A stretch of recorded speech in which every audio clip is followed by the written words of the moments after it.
Bonsoir mes frères et sœurs, c'est votre ami le docteur Samuel El Wabantou pour l'exhortation de minuit. C'est le premier jour et nous allons commencer une nouvelle semaine avec vous. Nous avons un thème que nous aurons à partager pendant cette semaine. Cette semaine, nous parlerons de la persévérance. La raison est devenue évidente pour moi de parler de ce thème à cause de mes échanges et de l'interaction que j'ai avec les enfants de Dieu. Beaucoup d'enfants de Dieu se sentent découragés en ce moment, que ce soit même des ministres de Dieu. C'est pourquoi j'enseigne sur la promesse, j'enseigne sur beaucoup de choses qui ont trait avec la foi, avec la vie avec Dieu, dans le but d'exhorter, d'encourager et de fortifier les enfants de Dieu. C'est l'ordre que j'ai reçu de mon patron qui est votre Père, celui pour qui je travaille, celui qui veille sur vous, celui qui se soucie de votre vie, de votre foi, de votre devenir. C'est lui qui m'a inspiré ces paroles pour vous aider, vous fortifier et vous pousser de l'avant, vous aider à avancer dans la relation, dans la vie que vous avez avec lui. Et cette semaine, nous parlons de la persévérance. La persévérance, c'est quoi? C'est simplement le fait ou bien le caractère de ce qui est constant dans l'action et dans la durée. La persévérance, autrement, ça veut dire la continuité dans l'action, la continuité dans l'effort. Simplement, ça veut dire, pour moi, j'ai défini la persévérance comme étant le fait de continuer à faire la même chose avec la même ardeur sans se relâcher.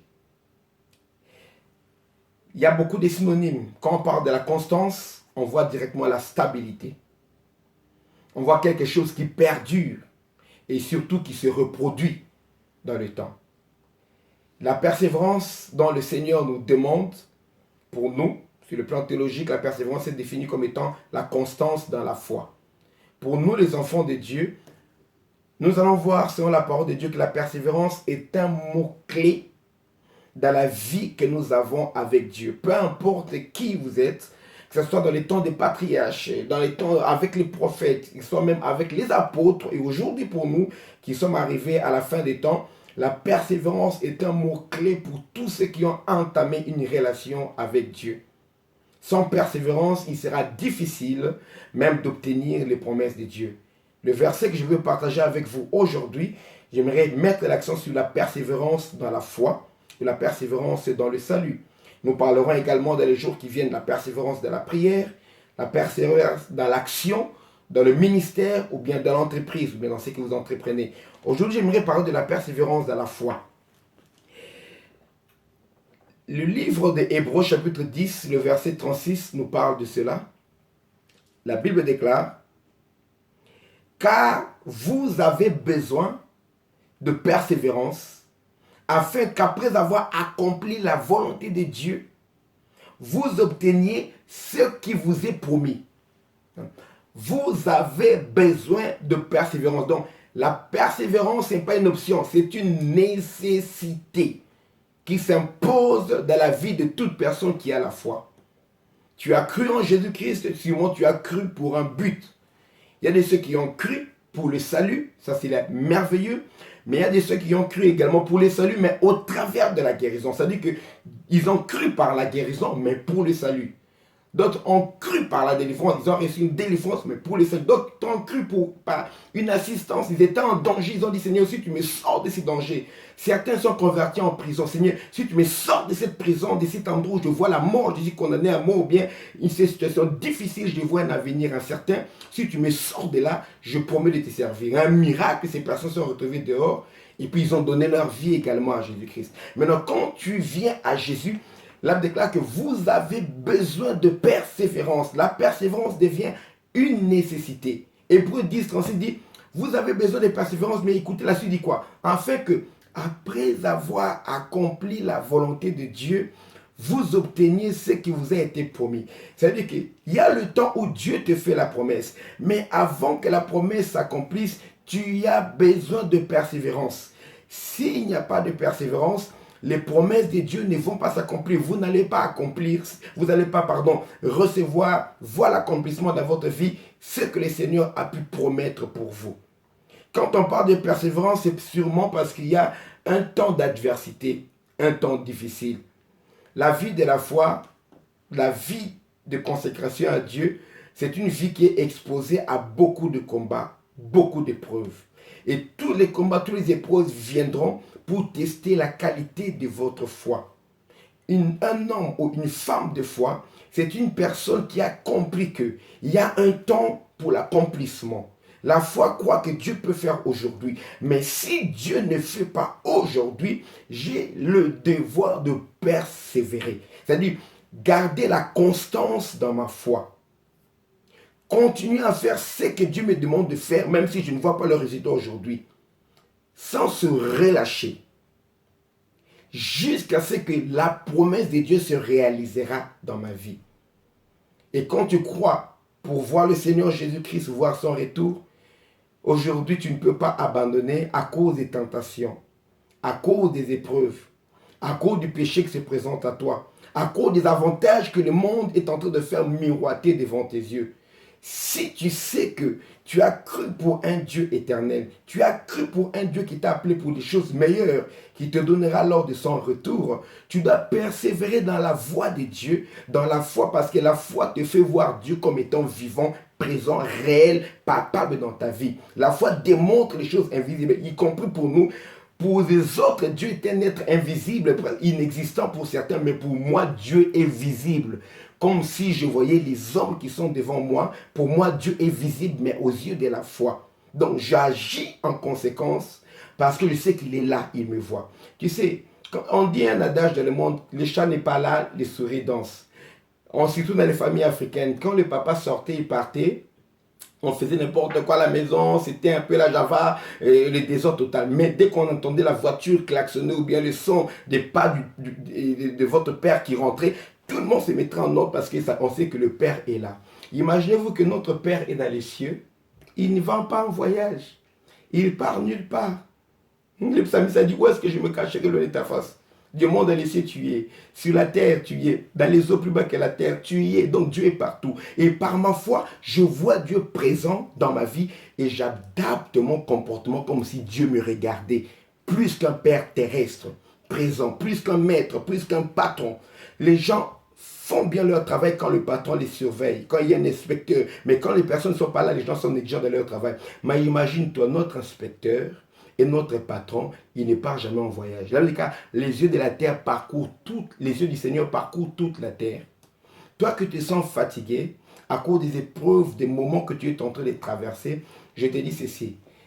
Dieu, en t'appelant, en te faisant les promesses, ou bien en te montrant le salut qui t'attend, il sait qu'il y a un temps qui devait se passer. Il savait qu'il y aurait des moments difficiles qui arriveraient. Mais Dieu compte sur toi et il compte sur la persévérance qu'il incite dans ton cœur au travers de la parole que je t'exhorte ce soir et au travers de plusieurs passages de la Bible que le Seigneur a pu mettre à ta disposition. Tu as besoin de persévérance. Dans la persévérance, il y a une volonté de Dieu à accomplir. Car après avoir accompli la volonté de Dieu, ce n'est que là que vous pourrez obtenir ce que vous a été promis.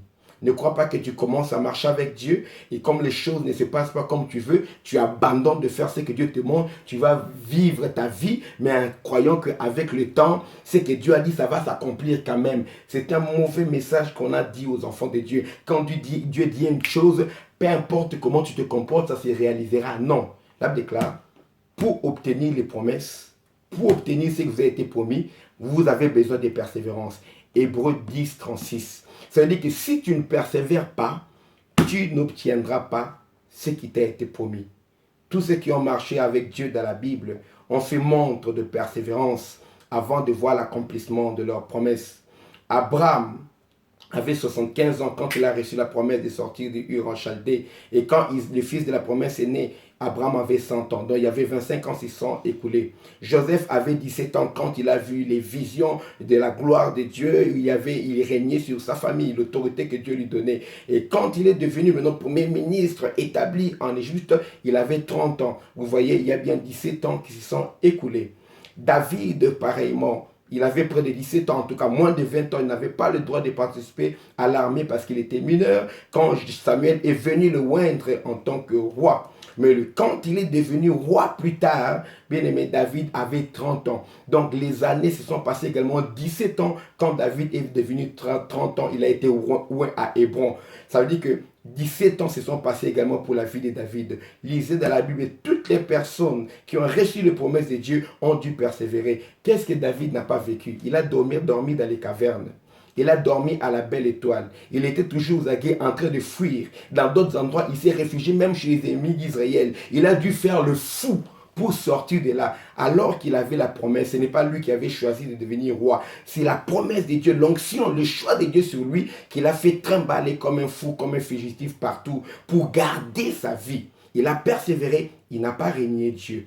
Il n'a pas insulté Dieu à cause de l'adversité. Ma soeur, pourquoi tu veux insulter Dieu à cause des temps difficiles qui t'arrivent? Mon frère, pourquoi tu veux te fâcher contre Dieu, te rebeller contre le Seigneur à cause des temps difficiles que tu arrives? Tu dis, Seigneur, le Dieu de David, fais de moi ce que tu as fait avec David. Bien-aimé, tu ne sais pas ce que David a vécu. Il a souffert, il n'avait pas choisi de devenir roi d'Israël. Mais il a persévéré et la promesse de Dieu s'est accomplie. Il a été reconnu comme roi sur tout Israël. Joseph, pareillement. À cause des visions. Ses frères ont voulu le tuer seulement à cause des visions. Quand ils le voyaient arriver, ils étaient adoptés. Ils ont dit, tuons-les et nous verrons que deviendront ces visions. La tunique que son père lui avait donnée, son frère n'ont pas voulu le tuer à cause de ça. Il était préféré de son père, ses frères n'ont pas voulu le tuer à cause de ça. Mais quand il a sorti les visions que Dieu lui a données, lui n'a pas demandé les visions. Ça lui a valu la condamnation à mort de la part de ses propres frères. Bien-aimé, quand tu as reçu les promesses de Dieu, quand tu crois, tu as la foi, sache que tu auras des épreuves. Parce que dans l'épreuve, le Seigneur va te former. Dans l'épreuve, le Seigneur va te façonner. Et dans l'épreuve, le Seigneur va s'identifier à toi. Et l'épreuve va te qualifier pour le poste ou bien pour la promesse que tu attends de la part de Dieu. Simplement, je vais te dire ceci. Une promesse, une prophétie, c'est un engagement de Dieu vis-à-vis de toi. C'est comme une bague. Et quand on donne à une fille une bague de fiancée, on dit quoi? C'est une bague d'engagement. Mais bien aimé, entre la bague d'engagement et le mariage, il y a le temps d'école, le temps d'apprentissage, de connaissances mutuelles, le temps de vous adapter pour voir votre compatibilité, le temps d'apprendre ce que veut le conjoint, ce que veut la conjointe. C'est ce que vous allez apprendre pendant ce temps-là d'apprentissage. Si vous persévérez dans vos fiançailles, quand vous vous marierez, vous serez qualifié pour une vie meilleure de couple parce que dans le temps d'apprentissage, depuis l'engagement jusqu'au mariage, vous avez appris à mieux vous connaître. Pendant les épreuves, toi tu crois que ce n'est pour rien. Dieu est en train de te former. Il forme la couronne, il te forme le caractère pour que tu conviennes à la couronne qu'il te prépare. La couronne, bien sûr, c'est ta promesse. Mais avant d'arriver à la promesse, tu as besoin de persévérer, de marcher avec Dieu pas à pas. Dieu te façonnera, Dieu te brisera, Dieu te taillera, mais Dieu veillera sur toi, Dieu se révélera à toi pendant ce temps-là. C'est pourquoi tu as besoin de la persévérance.